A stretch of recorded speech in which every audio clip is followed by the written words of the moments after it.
Woe to those who make unjust laws, to those who issue oppressive decrees, to deprive the poor of their rights, and withhold justice from the oppressed of my people, making widows their prey, and robbing the fatherless. What will you do on the day of reckoning, when disaster comes from afar?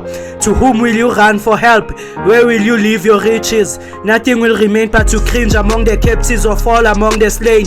Yet for all this, his anger is still not turned away, his hand is still upraised. Woe to the Assyrian, the rod of my anger, in whose hand is my club of my wrath. I send him against a godless nation, I dispatch him against a people who anger me, to seize loot and snatch plunder, and to trample them down like mud in the streets.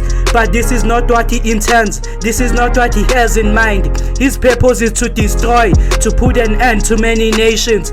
Are not my commanders all kings? He says, has not Carmel fed like Carchemish? Is not Hamath like Arpad, and Samaria like Damascus? As my hand sees the kingdoms of the idols, kingdoms whose images excel those of Jerusalem and Samaria. Shall I not deal with Jerusalem and her images as I dealt with Samaria and her idols? When the Lord has finished all his work against Mount Zion and Jerusalem, he will say, I will punish the king of Assyria for the willful pride of his heart and the haughty look in his eyes. For he says, by the strength of my hand I have done this, and by my wisdom, because I have understanding, I removed the boundaries of nations. I plundered their treasures. Like a mighty one, I subdued their kings. As one reaches into a nest, so my hand reached for the wealth of the nations. As people gather abundant eggs, so I gathered all the countries. Not one flapped a wing or opened its mouth to chirp. Does the axe raise itself above the person who swings it, or the sword boast against the one who uses it? As if a rod were to wield the person who lifts it up, or a club brandish the one who is not wood. Therefore the Lord Almighty, will send a wasting disease upon his steady warriors. Upon his pomp a fire will be kindled like a blazing flame. The light of Israel will become a fire, their Holy One a flame. In a single day it will burn and consume his thorns and his briars. The splendor of his forest and fertile fields it will completely destroy, as when a sick person wastes away. And the remaining trees of his forest will be so few that a child could write them down.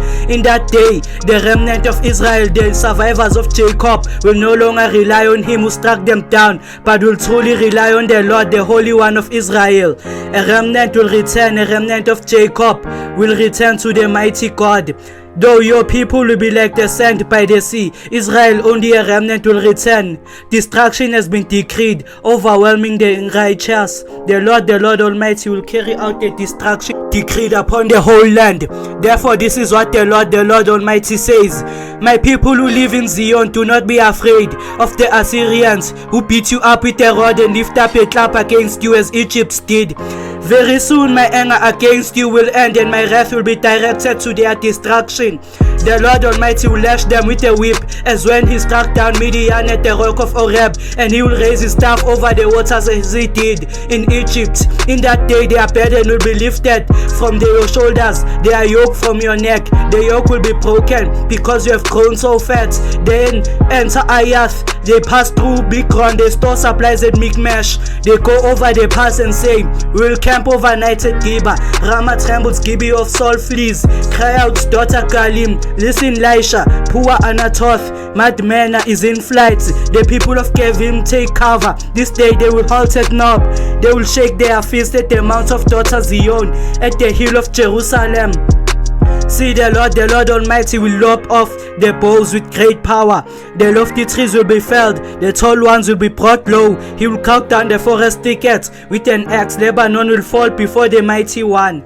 A shoot will come up from the stump of Jesse. From his roots a branch will bear fruit. The Spirit of the Lord will rest on him, the Spirit of wisdom and of understanding, the Spirit of counsel and of might, the Spirit of knowledge and the fear of the Lord. And he will delight in the fear of the Lord. He will not judge by what he sees with his eyes, or decide by what he hears with his ears, but with righteousness he will judge the needy. With justice he will give decisions for the poor of the earth.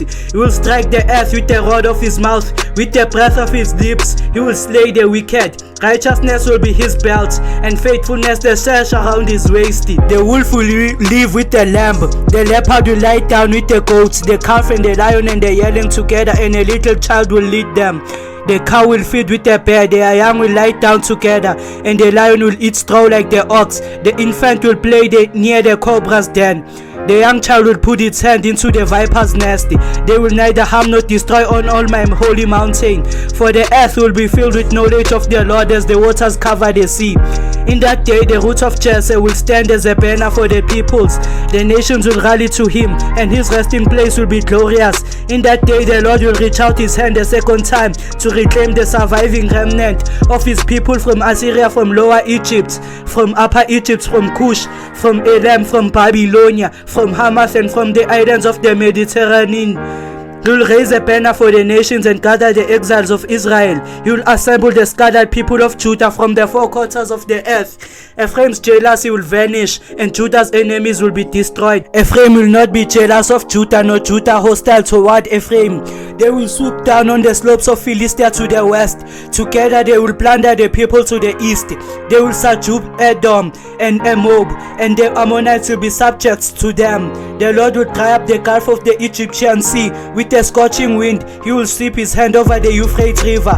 He will break it up into 7 streams, so that anyone can cross over in sandals. There will be highway for a remnant of his people that is left from Assyria, as there was for Israel when they came up from Egypt.